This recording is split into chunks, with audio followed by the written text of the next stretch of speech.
2017 has been quite a year. We weren't sure what this year would bring, and now we know the very soul of the nation is at stake, and we must deepen our faith to respond. At Sojourners, we've been working harder than ever to be a refuge for many, bringing you stories of hope and stories of courageous and prophetic leadership in these times.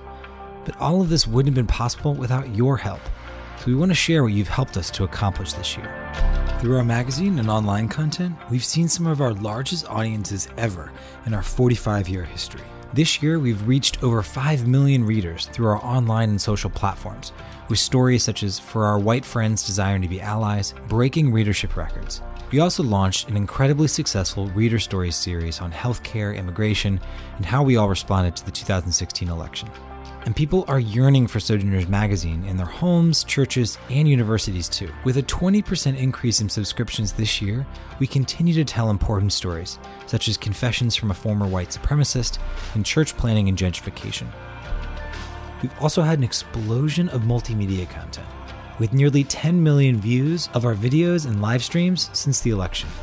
And we've launched 2 new podcasts to reach audiences in a variety of unique media, both available on sojo.net and other platforms.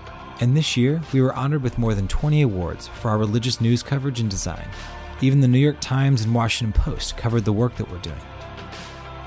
This year, we held our 4th annual Summit Leadership Gathering, bringing more than 300 leaders from around the country together to learn over the course of 3 days about resistance and healing in these times.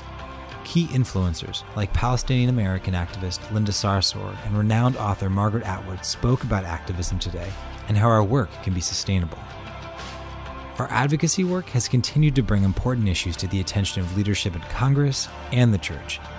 In January, we launched the Matthew 25 Pledge, and so far more than 20,000 people have pledged to stand up to the Trump administration's racist policies around policing, immigration, and Islamophobia. Throughout the year, we mobilized to protest draconian cuts to the federal budget targeting the poor with our Circle of Protection partners, and helped defend affordable and quality healthcare access, both in letters to Congress and direct prayer with our senators and representatives. Our immigration team has activated its Rapid Response Network to protect immigrant rights, and people like Pastor Noe from deportation.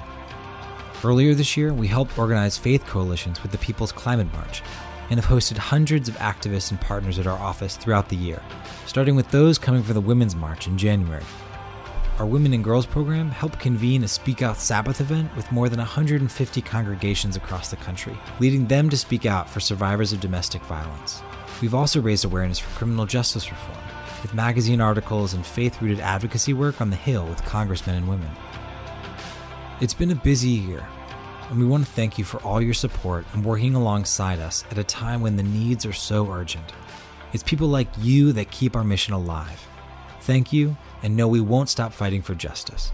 Not now, not ever.